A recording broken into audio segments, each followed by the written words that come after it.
yang mana Allah Subhanahu Wa Taala melarang orang-orang mukmin mengambil orang kafir sebagai wali, aulia. Aulia ni kita dah bincangkan, dia ada dua perkataan, al-walayah dengan al-wilayah. Okey, al-walayah daripada perkataan al-walayah datang perkataan maula, iaitu al-mawalah, iaitu maula. Al-mawalah penolong, maula ni orang lah, mawalah pertolongan, maula penolong. Okey, sebab tu kalau contoh Sauban maulan Nabi sallallahu alaihi wasallam, Sauban radhiyallahu an maula, maula maksudnya assistant, pembantu Nabi sallallahu alaihi wasallam. Dan istilah maula dalam sejarah Islam ni selalunya sinonim dengan hamba yang telah dibebaskan tetapi pilih untuk kekal duduk dengan tuan dia. Okey, ini dalam Islam memang hebat sungguh. Ada hamba yang telah dibebaskan tetapi pilih tuan, boleh tak saya terus nak duduk dengan tuan? Sebab apa? Sebab tuan dia Allah Rasul. Sama juga dengan Ibnu Abbas, Ikrimah maula Ibnu Abbas. Dah bebas dah, dah sebut Ikrimah, saya dah bebaskan kamu. Dia kata saya dah bebas pun saya nak terus berkhidmat pada tuan. Kenapa? Dia punya tuan dia ulama besar, sahabat. Okey, jadi punya hebat perhambaan dalam Islam ni sehingga kan dah bebas jadi orang merdeka pun nak duduk dengan tuan lagi. Punya seronok, bagus dia kata. Okey, jadi itu al-mawalah. Ada pun perkataan ni dipanggil aulia daripada perkataan wali, daripada perkataan al-wilayah yang bermaksud ketua, ataupun kita kata pimpinan, ataupun kita kata contoh ikutan, ataupun imam termasuk juga. Imam berasal daripada perkataan amam, ke depan. Sebab imam ni adalah orang yang duduk di depan dan dicontohi oleh orang lain, maka datang perkataan imam. Imam dalam solat dia duduk kat depan, dia bukan duduk belakang sekali. Dia duduk depan sekali, kita tiru pergerakan dia. Sama juga dengan imam yang besar, Imam Malik, Imam Syafi'i. Sebab apa? Sebab dia adalah contoh ikutan kita. Seolah-olahnya kita letak di depan kita, dia contoh ikutan kita. Maka dari sudut wali, dari sudut aulia, Allah Subhanahu Wa Taala telah mengharamkan umat Islam untuk mengambil pimpinan daripada kafir. Tak boleh. Tak boleh berbuat sedemikian. Apa ni, disebabkan orang kafir ni macam-macam mana pun dengan Allah Subhanahu Wa Taala dia dah tak jujur. Ini kan pula dengan kita. Dengan Allah pun dia dah khianat, ni pula dengan kita. Okey, wallahu alam. Baik. Adapun keadaan yang dibenarkan sedemikian adalah dalam keadaan yang terpaksa sahaja. Tu pun minggu lepas kita dah bincang, iaitu orang yang barangkali duduk dekat negara kafir, tak duduk dalam negara Islam, pimpinannya bukan pimpinan Islam, maka ketika tu boleh untuk dia berbuat baik kepada pemimpin dia dengan tujuan untuk apa dia? Nak jaga diri dia kan, nak jaga keselamatan dia, jaga keselamatan keluarga dia. Jikalau ada unsur keselamatan maka dibolehkan. Tetapi jikalau tidak ada unsur keselamatan, maka taqiyah ni, iaitu kita kata bukanlah berpura-pura, tetapi berbaik dengan pemerintah kafir ini cuma dibolehkan dalam keadaan kita bimbang nyawa dan agama kita terancam. Apa maksud nyawa terancam? Semua orang tahulah. Apa maksud agama terancam? Maknanya kita tak bebas nak beramai dengan agama kita.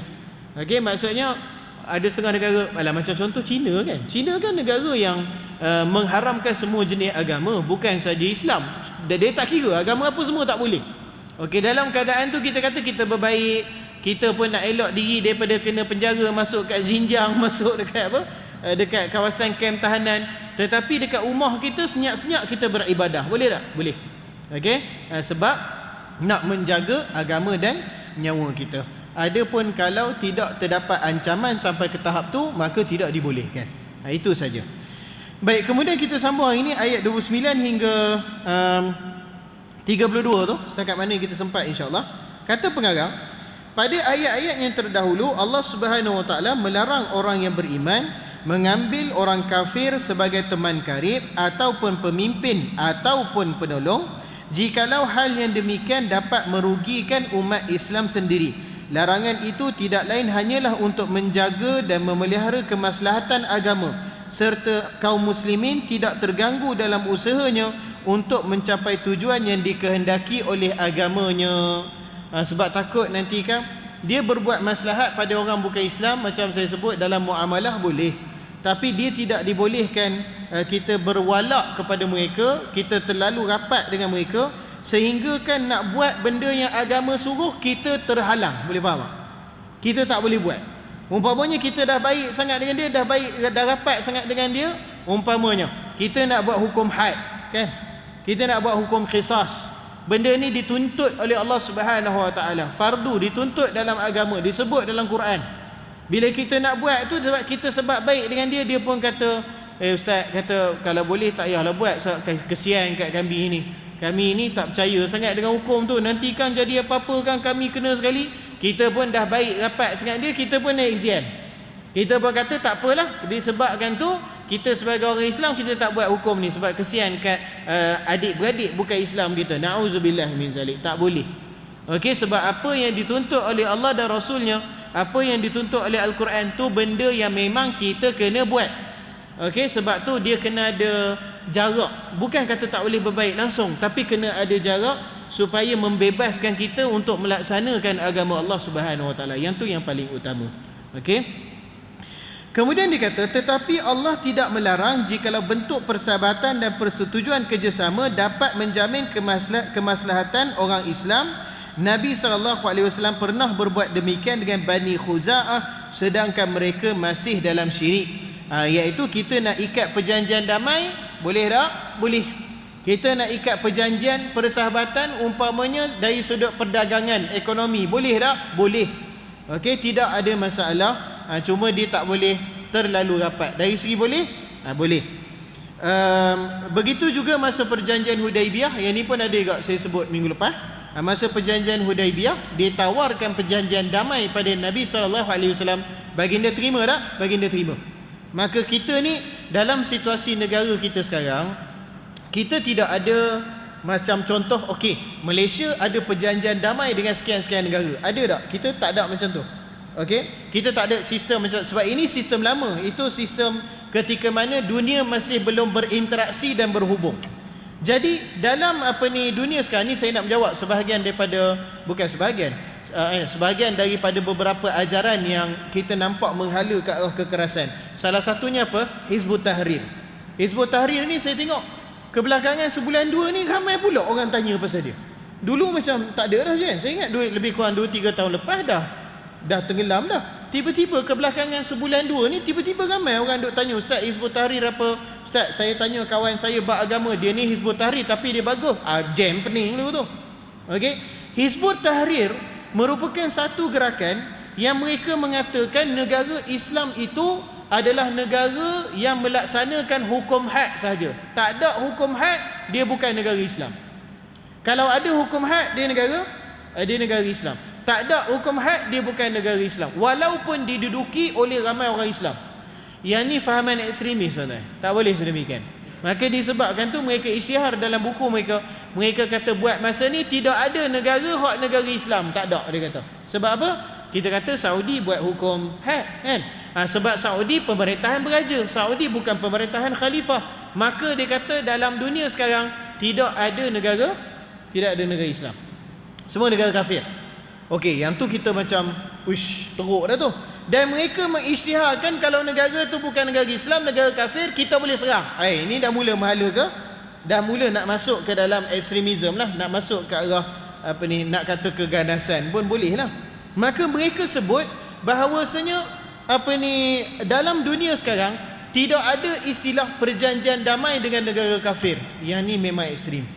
Mereka kata tidak ada istilah perjanjian damai di antara negara Islam dengan negara kafir. Okey. Jadi sebenarnya kalau kita tengok ada ke tak ada? Sebenarnya ada. Dunia kita sekarang ada tak perjanjian damai di antara satu sama lain? Ada. Itu namanya PBB, Persatuan Bangsa-Bangsa Bersatu. Itu namanya United Nation. United Nation ataupun Persatuan Bangsa-Bangsa Bersatu tu secara langsungnya merupakan perjanjian yang mengiktiraf satu sama lain. Maknanya negara lain mengiktiraf kita Malaysia sebagai satu negara, betul tak? Kita pun Malaysia mengiktiraf negara-negara lain sebagai negara berdaulat, melainkan Israel. Itu yang kita tidak iktiraf. Jadi dari sudut kalau kita nak tengok perjanjian damai, betul lah tak ada lah perjanjian damai ketua kita jumpa dengan ketua Thailand, tanda tangan perjanjian damai. Macam tu memang tak ada lah.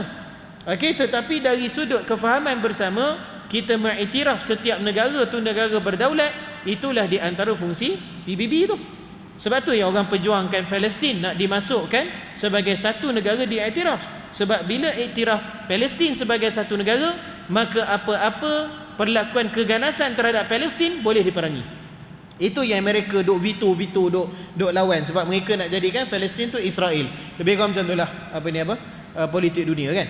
Okey, jadi kita kata dari sudut perjanjian damai, walaupun tak ada tanda tangan macam zaman Nabi SAW, tapi buat masa sekarang saya nampak PBB itu adalah perjanjian damai lah tu, iaitu kita mengiktiraf semua negara lain melainkan Israel, dan semua negara lain pun mengiktiraf kita sebagai satu negara yang ada sempadan, ada pengikut, ada pentadbiran, ada kedaulatannya yang tersendiri. Okey, jadi tak boleh kita nak main-main serang negara orang, tak boleh. Sekarang dah bukan zaman tu, ada dia punya undang-undang dia, wallahu alam. Baik. Demikian juga kata pengarang, jikalau terpaksa mengucapkan kata kufur semata-mata untuk menyelamatkan diri, maka Islam memberikan kelonggaran berbuat demikian asalkan hatinya tetap beriman.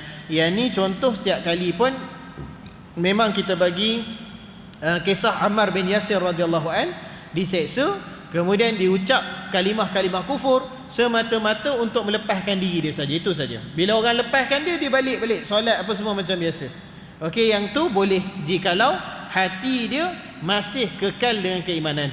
Okey, kalau umpamanya kena seksa-seksa, dia pun sebut dalam hati, ish, aku ni jadi orang Islam, duk kena belasah, aku nak keluar Islam ah. Dia pun sebut saya keluar Islam. Yang tu keluar Islam lah. Yang tu murtad lah. Iaitu Allah cakap orang yang hati dia tenang dalam keimanan. Okey, mulut je cakap lain. Baik. Kemudian dalam ayat seterusnya, ayat 29, firman Allah Subhanahu wa taala, a'udzubillahi minasyaitonir rajim, qul in tukhfu ma fi sudurikum aw tubduhu ya'lamhu Allah wa ya'lamu ma fis samawati wa ma fil ard wallahu ala kulli syai'in qadir. Katakanlah hai Muhammad, jikalau kamu menyembunyikan apa yang ada dalam hati kamu ataupun kamu melahirkannya, pasti Allah mengetahuinya. Allah mengetahui segala yang ada di langit dan yang ada di bumi, dan Allah Maha berkuasa atas segala sesuatu.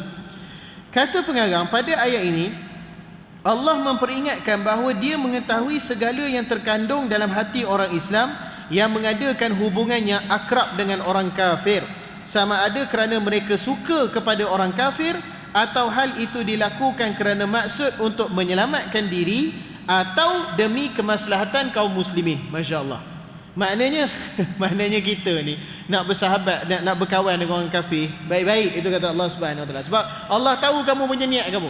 Kalau niat kamu nak berbaik dengan dia sebab dakwah, Allah tahu, insya-Allah tak ada masalah. Kalau niat kamu nak berbaik dengan dia sebab ada kemaslahatan umat Islam yang kamu kena jaga. Okey, umpamanya dia seorang ketua yang berpengaruh dalam kaum dia. Pada zaman Nabi SAW ada orang macam ni, contohnya Aqra' bin Habis. Dia bukan Islam, dia seorang pemimpin yang disegani di kalangan kaum dia, dan pengikut dia pun ramai. Jadi Nabi SAW memang berbaik dengan dia dengan tujuan harap-harap dia punya pengikut tu ada yang masuk Islam. Harap-harap dia masuk Islam. Kalau dia masuk Islam, clear pengikut dia semua masuk Islam. Tetapi paling kurang pun kita kata dia punya pengikut dia tu barangkali boleh masuk Islam. Jadi di atas dasar tu kita berbaik dengan dia bukan sebab nak iktiraf akidah dia, tapi sebab kita fikir ada kemaslahatan boleh sampaikan agama pada pengikut dia. Okey, kotlah kita sebut kat dia, boleh tak saya pergi kat kawasan kamu, hantar sahabat untuk berdakwah. Dia pun kata kita ada jalinan perdamaian, bolehlah mari datang, tak ada paksa siapa. Yang tu yang kita nak. Okey, jadi sama ada disebabkan kita ni nak ada kemaslahatan untuk orang Islam ataupun untuk menyelamatkan diri, macam kisah Ammar bin Yasir radhiyallahu an. Macam kes orang yang duduk negara luar yang mana ditindas dan sebagainya. Saya nak ambil kesempatan juga buat masa ni produk-produk Perancis kalau boleh jangan beli lagi. Okey, kalau maksudnya tidak ada keperluan untuk berbuat sedemikian. Saya ingat mesti ada kot dalam grup masjid kita tu, mesti ada kot orang share list ataupun senarai produk-produk Perancis. Saya tak perasan semalam 2 hari lepas balik pergi isi minyak dekat Shell. Rupanya Shell ni Denmark, tapi Denmark menyokong tindakan tindakan Perancis tu. Jadi 2 kali 5, 5 kali 2 je lah. Okey, banyak lagi kita ada Caltex ke, kita Caltex pun Amerika tak adalah baik sangat, tapi paling kurang pun tak adalah duk hina macam kartun karikatur dan sebagainya. Okey, wallahu alam. Jadi kalau kita kata balik kat sini, barangkali umat Islam yang berada di sana, dengan keadaan orang Islam ditindas, dengan keadaan orang yang pakai hijab didiskriminasi, jadi masalah, jadi keselamatan. Ada satu video tu kan dekat Perancis, orang pakai hijab, elok je orang tu, tak kacau siapa pun.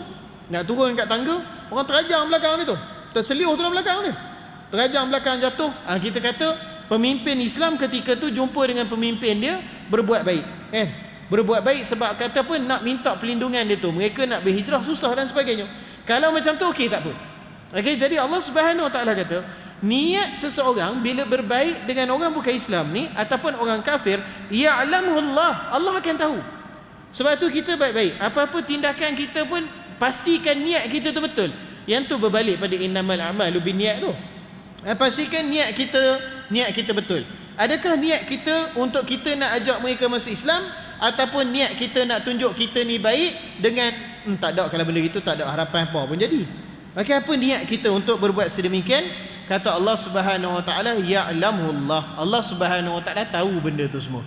Yang ni saya ingat satu peringatan yang bagus sebab kita pun kadang-kadang bincang bab ni kita tak sebut Allah tahu dalam hati kita niat apa kan. Yang ni diperingatkan balik oleh Allah Subhanahu Wa Taala. Kemudian kata Dr. Abdullah, kalau orang Islam berbuat demikian kerana memang cenderung kepada kekufuran, sudah tentu Allah akan menyeksa mereka. Masya Allah.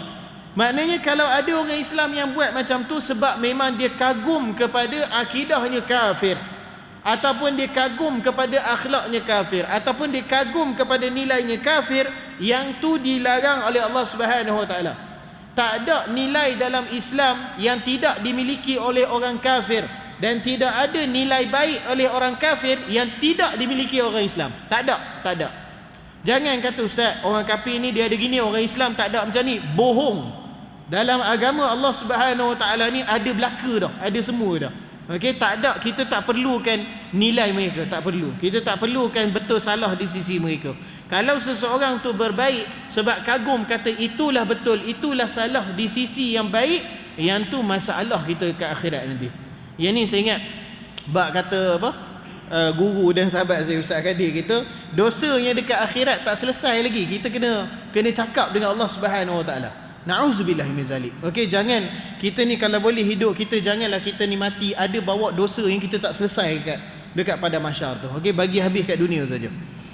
Kemudian dia kata, sedangkan jikalau mereka melakukan itu untuk memelihara diri dan hati mereka tetap dalam iman, maka Allah mengampuni mereka dan tidak menyeksa mereka kerana melakukan perbuatan yang tidak merosakkan agama dan ummah. Okey, ini macam contoh saya bagi tadilah.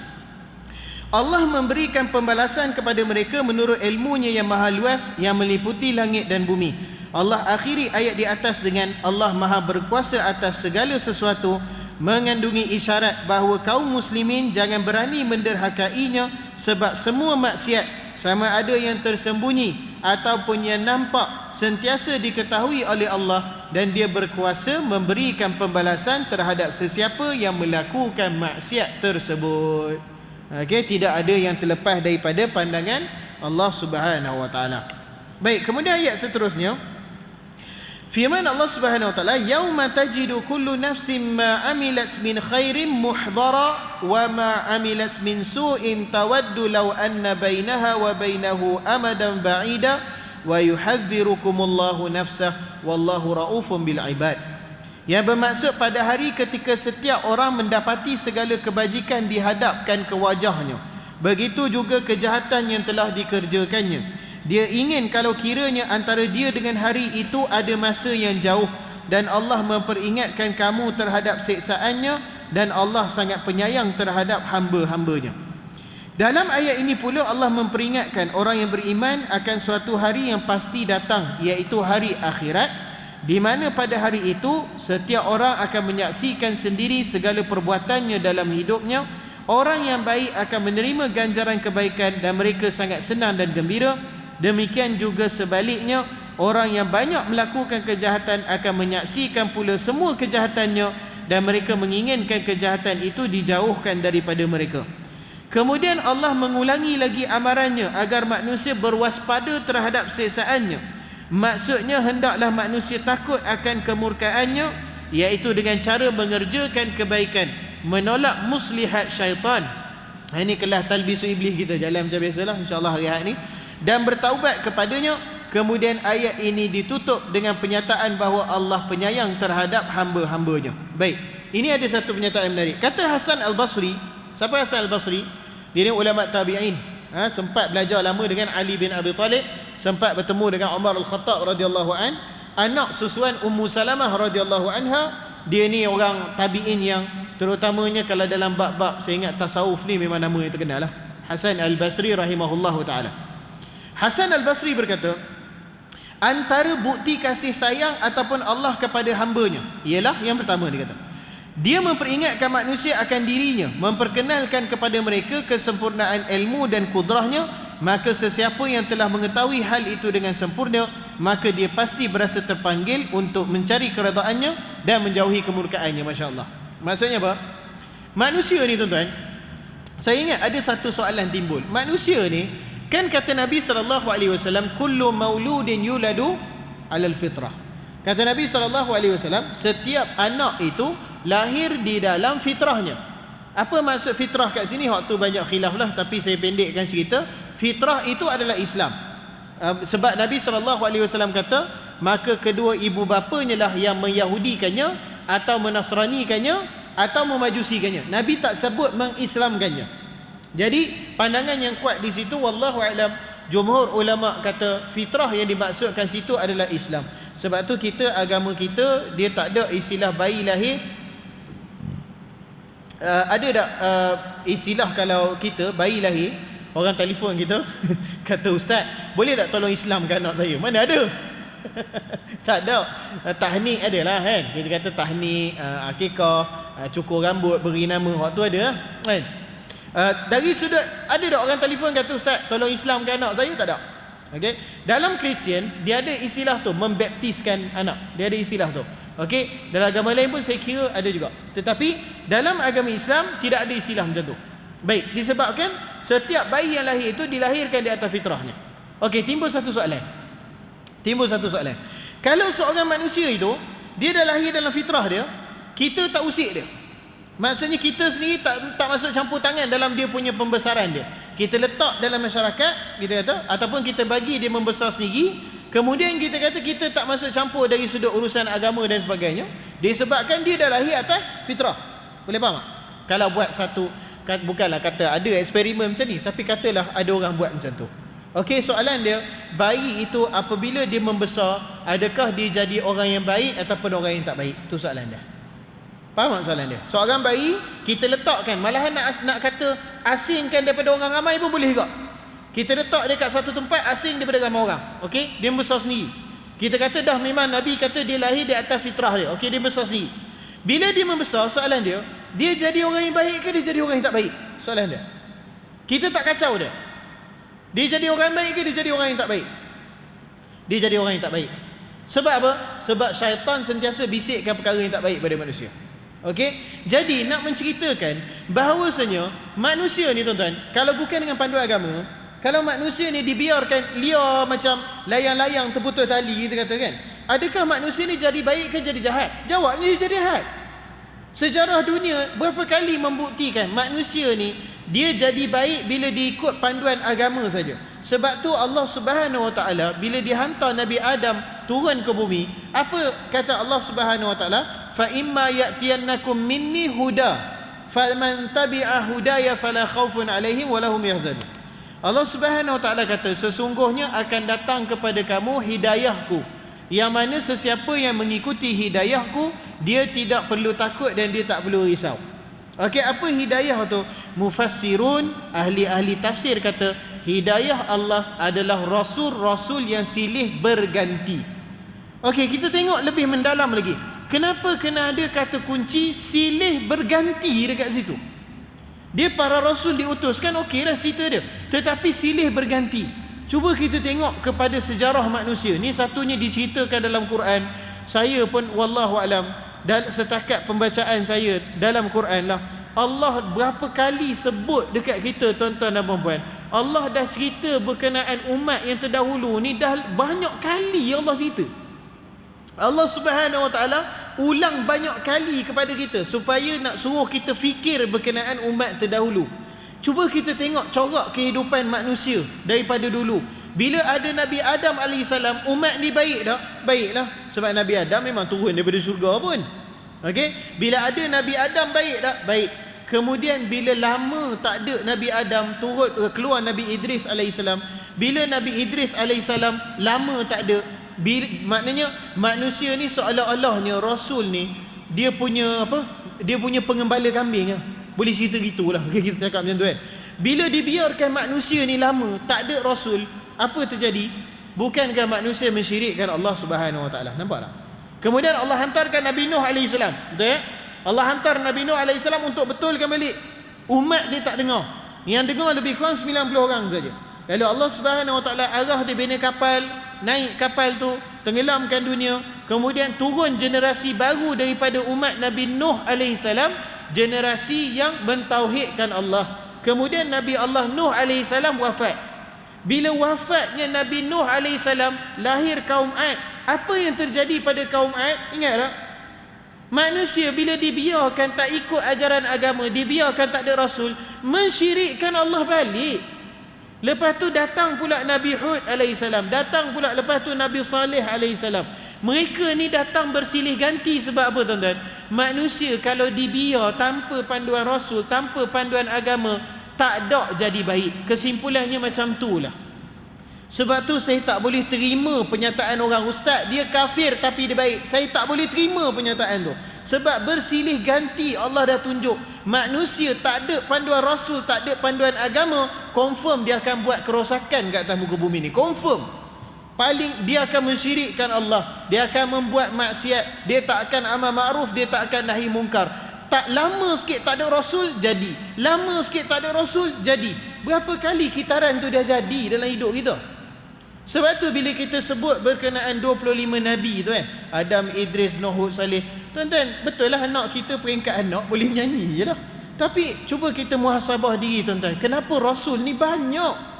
Allah hantar Adam, Idris, Nuh, Hud, Saleh, Ismail, Nuh, Hud, Saleh, Ibrahim, Lut, Ismail, Ishak dan sebagainya. Berganti-ganti oleh Allah Subhanahu Wa Taala hantar pada kita. Jawabnya sebab manusia kalau dibiarkan tanpa agama bagaikan layang-layang putus tali. Memang hancur manusia ni. Okey, apa kaitan dengan poin yang Hasan Al-Basri sebut ni? Hasan Al-Basri kata, kalau daripada isyarat dia tu, kalau Allah Subhanahu Wa Taala biarkan manusia sesat, ini pun tak jadi tapi kita cakap, kalau Allah Subhanahu Wa Taala biarkan manusia sesat, perkara tu beri tak mudarat pada Allah Subhanahu Wa Taala? Tak beri mudarat. Adakah kekuasaan Allah Subhanahu Wa Taala berkurang kalau manusia semua sesat? Tak.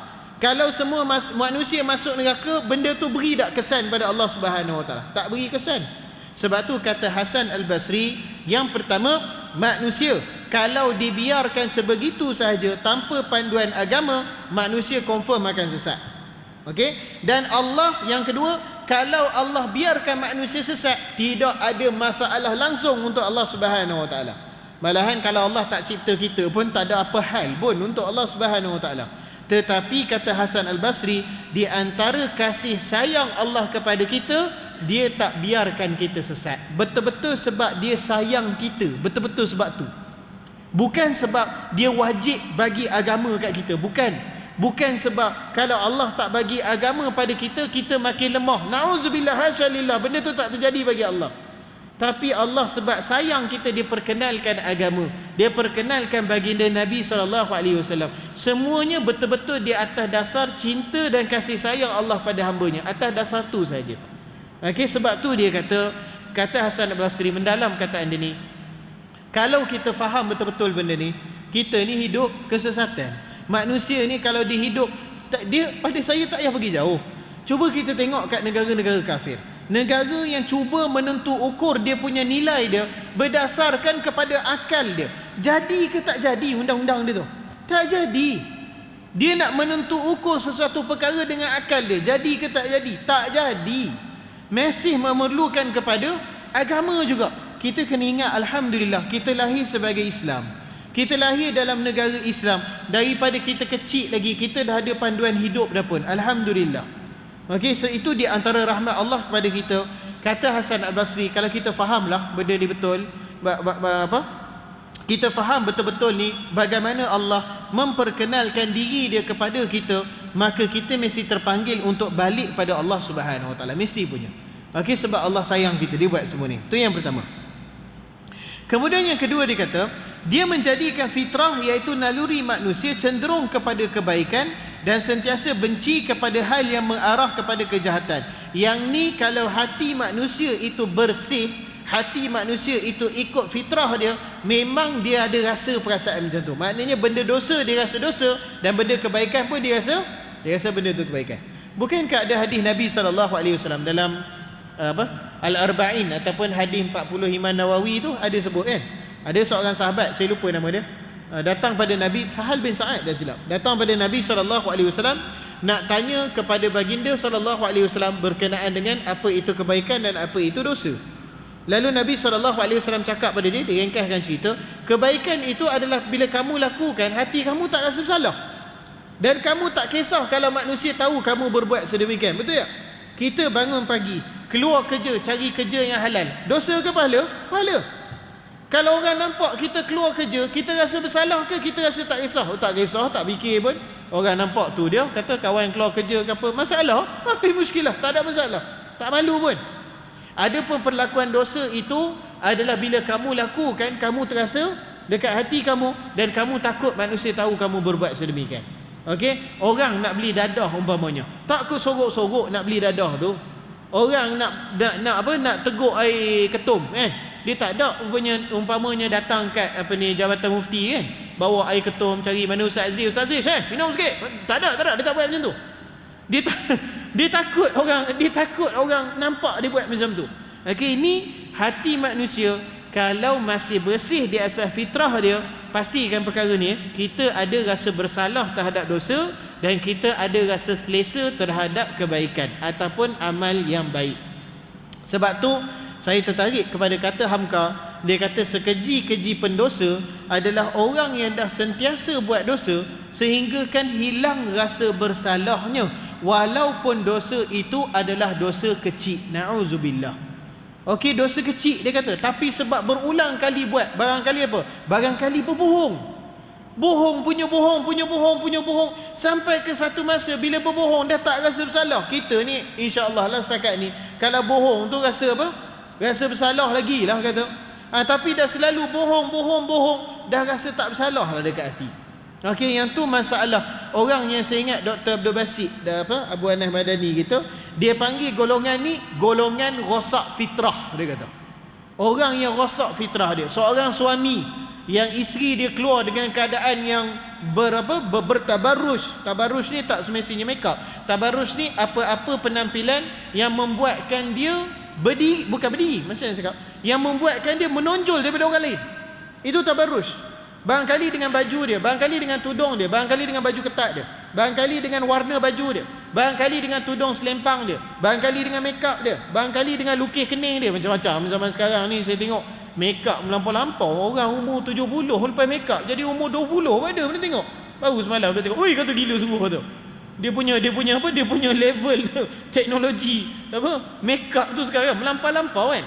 Seorang isteri yang bertabarruj keluar daripada rumah dia, pahala ke dosa? Siapa jawab pahala, kita habis sini. Pahala ke dosa? Dosa. Tapi seorang suami tengok ataupun seorang ayah tengok, bukan saja masuk balik cuci apa make up tu semua, kata saya make up ni untuk suami. Make up untuk suami dalam rumah lah, buat apa make up untuk suami keluar rumah? Make up untuk suami dalam rumah lah, kata masuk balik cuci, kata nampak anak dara kita keluar baju ketat, hang masuk balik sarung jaket ke, masuk nak keluar nampak tudung singkat, salin tudung, kata pakai tudung besar, ataupun kalau tak ada tudung basuh ke apa, salin sarung jaket. Jaket sekarang kan ada orang yang panjang sampai ke lutut dan sebagainya, kata kan anak saya duk beli waktu tu. Ada rasa cemburu ataupun ada rasa nampak anak isteri aku ni buat benda dosa. Itu orang yang masih selamat fitrah dia. Tapi kata Dr. Basit, orang yang rosak fitrah dia, anak isteri dia keluar macam tu, dia bangga. Na'udzubillah min zalik. Dia bangga orang tengok anak isteri dia macam tu, dengan bertabarruj, bermakeup. Bila orang berpusing tengok isteri dia, lagi dia bangga. Tengok, orang tengok kat bini aku. Gila ke apa ni lagu? Orang rosak fitrah. Okey, sebab tu kita perhatikan anak isteri kita, tolonglah perhatikan. Kalau tak isteri kita, anak kita dan sebagainya. Saya tak faham. Ada golongan yang isterinya pakai bagus tapi anaknya tak pakai. Anak dia tak pakai bagus. Bila tanya kata, "Kak, ni kenapa anak pakai gini?" "Biasa Ustaz, zaman ni semua orang pakai gitu." Nak ikut gitu mampus ha? Semua orang terjun neraka ikut sekali ya. Okey, dia tak boleh macam tu. Biar dalam hati kita ni banyakkan ibadah dan sebagainya. Biar kita ada rasa sensitif tu. Bila benda baik kita rasa okey, senang hati. Bila benda dosa kita rasa tak senang hati. Sama, yang terbalik pun sama juga tuan-tuan. Tadi saya sebut berkenaan benda dosa. Syekh Utsaimin rahimahullah dia kata, salah satu lagi daripada talbisul iblis, dia buat kita rasa malu nak buat benda baik. Hak ni pun penyakit juga. Hak tu pun masalah juga. Ada orang dia kata masuk ke masjid, masuk elok dah waktu duha. Tunggu kata nak masuk, tunggu kuliah duha umpamanya. Masuk majlis 9.30. Masuk masjid 9.30. Kuliah duha pukul apa? Pukul 10. Dan lah buat solat duha. Buat solat duha setengah jam barangkali lepas juga 6 rakaat ke 8 rakaat ke, ataupun buat solat duha 2 rakaat 4 rakaat, ambil Quran baca barangkali. Quran pun sekarang kat handphone pun banyak salinan mushaf pun ada kan. Bila nak buat tu kata solat duha 2, solat ni solat lebih sikit, masa kita banyak sokong 10. Segan Ustaz orang tengok solat banyak-banyak. Ni pun masalah juga. Ini pun muskilah masalah. Okey, ataupun nak bersedekah pada masjid kata kan, duduk sedekah satu, dah duduk tengok, ada lagi duit dalam apa? Duit dalam poket nak sedekah pada masjid. Segan saya lagi orang tengok pulun betul hang duk bagi banyak kali. Yang ni pun masalah juga. Iaitu malu berbuat pahala tetapi tidak rasa bersalah dengan dosa. Nauzubillah min zalik. Ni di antara penyakit hati. Okey, jadi kita kena tengok elok-elok perkara kebaikan. Biar kita suka pada kebaikan dan kita pun nak buat perkara tu. Perkara dosa, biar kita rasa sensitif, rasa tak seronok, rasa nak marah dan sebagainya kepada perkara-perkara maksiat. Kena bagi betul tu. Jangan terbalik. Orang buat benda bagus kita larang, orang buat benda tak bagus kita bagi. Jangan macam tu. Ya, nauzubillah min zalik. Yang ketiga, dia iaitu Allah Subhanahu Wa Taala berjanji akan menghapuskan kesan kejahatan dalam jiwa manusia dengan cara bertaubat dan juga melakukan amal soleh. Sebab tu kita kata dari sudut apa? Saya dengar hadis ke bukan? Hasan Al-Basri juga, masya-Allah. Hasan Al-Basri juga. Orang tanya dia, ada seorang tanya pada dia, dia kata saya ada penyakit, saya suka mencuri. Dia tuan-tuan, orang mencuri ni tuan-tuan bukan semua sebab orang miskin. Bukan sebab semua orang miskin. Kami dulu dekat universiti masa saya duk ngaji kat Universiti Islam tu. Bukanlah sahabat, saya kenal lah dia tu. Memang orang kata baik-baik ustaz. Bukanlah panggil masa tu orang panggil nama lain lah, tak panggil ustaz kan. Tak sebut sini malu pula orang panggil. Tapi orang sebut kata dia ni baik-baik mencuri dan sebagainya. Akhirnya dapat tangkap mencuri, memang buang universiti lah. Tapi masa tangkap tu memang tanya dia, kenapa mencuri? Miskin ke? Kata. Dia keluarga kaya. Yalah berada, maksudnya duit tu ada lah. Dari sudut PTPTN pun dia dapat, dari sudut bantuan mak ayah dia pun dapat, dari sudut pengumuman BPN tadi pun semua pun barangkali masa tu dia dapat. Kira okey lah dia punya kehidupan dia kan. Orang tanya kenapa mencuri, dia kata dia rasa seronok. Maksudnya bila rancang, bila boleh buka kunci drawer orang kan, bila boleh buka kunci locker orang, bila boleh ambil orang tak sedar, dia rasa dia panggil, saya ingat dia sebut the thrill of a crime, dia kata. Betul? Entah pernah dengar? Intan ni macam ada pengalaman. Dia dah gelap malana kita ni. Saya gua. Maksudnya dia rasa keterujaan berbuat apa? Jenayah. Okey macam tu. Dia bukan mencuri sebab miskin tak. Bila dia dapat pun dia bukan pakai pun benda yang dia curi. Kalau dia jual pun bukannya dia jual mahal pun kan. Saya tak pernah belilah, tapi masa dengar cerita macam tu lah kan. Hasan Al-Basri ada orang tanya dia. Dia kata dia ada rasa macam tu. Dia mencuri dia rasa hebat. Dia mencuri dia rasa hebat. Macam mana nak buat? Kata Hasan Al-Basri, teruskan solat. Banyakkan solat dia kata. Sebab sesungguhnya solat itu akan menghapuskan kejahatan yang ada dalam hati kamu. Kalau solat 5 waktu rasa tak hilang lagi, solat tambah lagi. Tambah solat. Solat sunat 2 rakaat. Itu bukannya ada batas nak buat berapa pun boleh. Okey, jadi banyakkan solat sebab Allah Subhanahu Wa Taala dalam ni pun Hasan Al-Basri dah sebut, disebabkan solat akan membersihkan kejahatan yang ada dalam hati kamu tu. Sama kita tuan-tuan, kalau ada rasa bahagian dalam talbisul iblis ada kita bincang kan, kita kena tahu bahagian mana yang iblis selalu serang hati kita, mana kelemahan kita. Kita kena tahu. Lepas dah tahu tu macam mana nak buat ustaz? Banyakkanlah amal soleh. Bila kita cukup buat amal soleh tu, insya-Allah kejahatan tu Allah Subhanahu Wa Taala akan basuh daripada hati kita. Dia ada maksud tu kan? Wallahu alam. Saya ingat sampai situ saja. Sekali lagi saya umumkan, insya-Allah ayat ni kelas kita jalan seperti biasa. Wallahu alam. Wassallallahu ala Muhammad wa ala alihi wasallam. Assalamualaikum warahmatullahi wabarakatuh.